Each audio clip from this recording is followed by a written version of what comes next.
It's another beautiful day. Today we are in Marigat at St. Teresa of the Child Jesus, Marigat Parish, which is within the jurisdiction of Catholic Diocese of Nakuru. The Holy Ghost Fathers have been working here on issues of pastoral care, livelihoods, health, and education. Join me as we get to know more on what has been going on with the Holy Ghost Fathers and the local community. Thank you.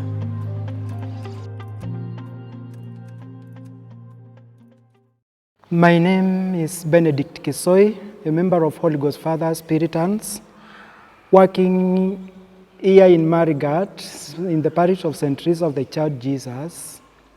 I am the parish priest. Kwa jina naitwa Lawrence Echuka, mimi ni muamini katika kanisa la Mtakatifu Teresa wa Mtoto Yesu Marigat, na pia natokea katika jamii ya Waturkana walioko hapa Marigat. Our parish was carved out of the parish of St. Joseph, the Waka Kituro, in the year 1978. It was being managed by the Mill Hill Fathers, who worked for at least 3 years, and then the Kiltigans came in. And they also worked up to 1986, when they moved out and went back to Kericho. Then the Puritans had already moved into Kosite. They were requested by the bishop then to come back and start taking care of celebrating Mass for the Christians here.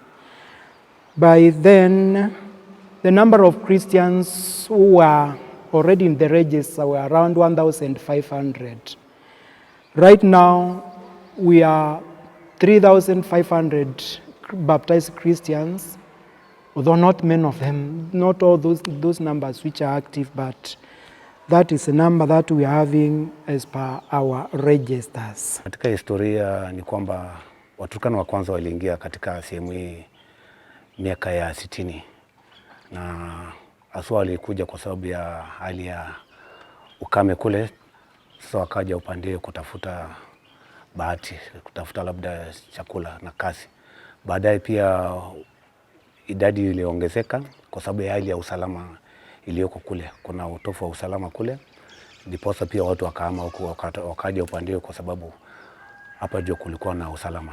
At present we are serving 20 outstations. The farthest one is in Mkutani, that is bordering the East Pokot and the Chamus, whereby that is 67 kilometers from this place.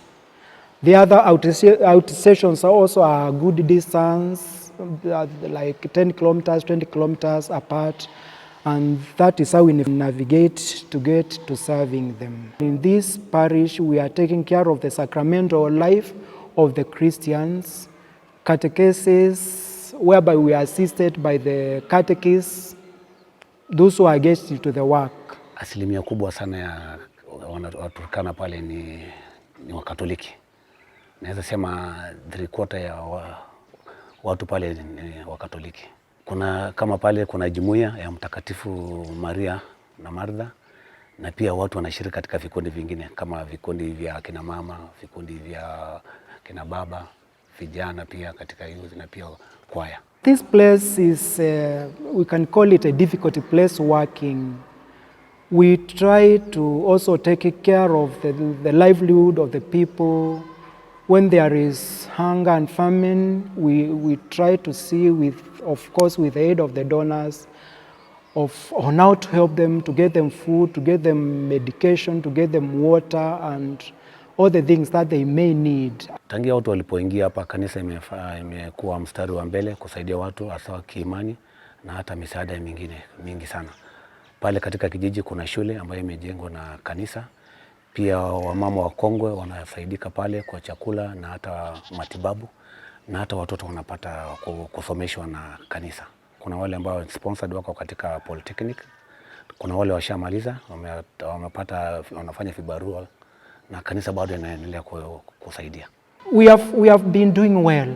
I think that has been our strength and the holding force for us in this apostolate, because to evangelize to an empty stomach, to a sick or to someone who has not gone to school, it becomes very difficult. We try to respond to their present need so that we can bring in also their inclination or the drive towards God, and I think that one, we help them to respond to that call of becoming Christians. Changamoto kubwa sana ni hali ya umaskini. Umaskini iko juu sana pale. Kama ujuavyo, kama hakuna ajira, watu kuna umaskini mkubwa.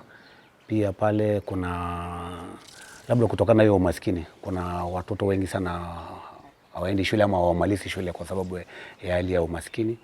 Pia pale kuna hali ya magonjwa. Magonjwa ni mengi kule kwa sababu unapata watu wengi kama hauna pesa za matibabu, unazidi tu kugonjeka pale. Na pia kama tujuavyo katika kijiji, mahali kuna kijiji, kuna mambo ya crime pia iko. Mambo ya labda pombe haramu iko pale kwa sababu watu wanategemea ili wajikimu kimaisha. Uhusiano umekuwa mkubwa sana. Nakumbuka kitambo nikiwa mchanga, hata kanisa lilijengwa pale kama outstation ya sehemu hiyo. Na pia nakumbuka wale wamama wakongwe mpaka hata sasa hivi wametengenezewa mahali pa kuishi, nyumba at least sio mbaya, decent kuliko vile hali iliyoko pale. About peace building and all that, we are also taking care of making sure that the people who are within the region, because they are from different ethnic groups, their cohabitation is good. Because we say if we come from the same God, then we have no reason of trying to look at the other as if it's created by a different God. So we are also working towards that, and more especially when it comes to giving aid, we try to distribute it well to all those communities, that there is no feeling of like there are those who are favored and those who are not favored. Pale watu wanategemea vibarua, haswa katika irrigation scheme iliyoko hapa imesaidia pakubwa sana. Asilimia kubwa ya watu pale wanategemea scheme kuenda pale kutafuta ajira kule. Although we do great things, we cannot say that all is smooth.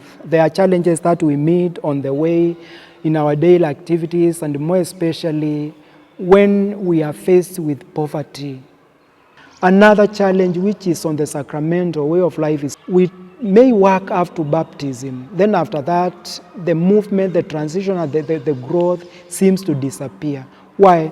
Because in most cases, when the cultural practices also come in, they also try to interfere with the Christian way or the program which the church has set. Like when there is this initiation and all that, most of the young people, they disappear from the church.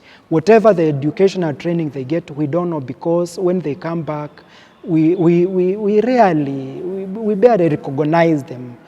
They are changed, and it's like that seed of faith is gone. So what we are trying to work towards is try to get the syllabus of the things that they are taught, to see or now we can bring in the Christian aspect of what they are doing and to hold them back in the church. We have not been journeying alone. We have been having our friends and donors from outside, those who have been helping us.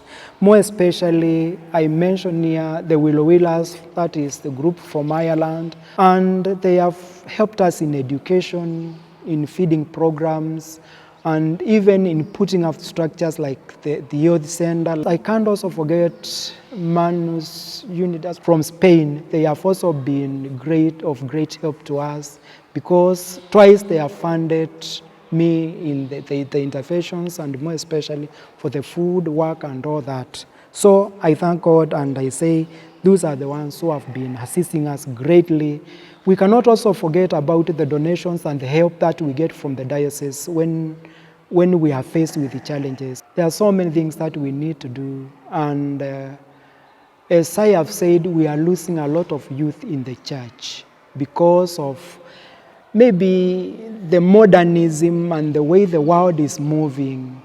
And to be relevant, we need also to get things which catches the youth back into the church. Like if we had our own social hall and the facilities which are needed, so that we can use them to hold the youth instead of going into other places, that they be coming into the church, that also could help a lot.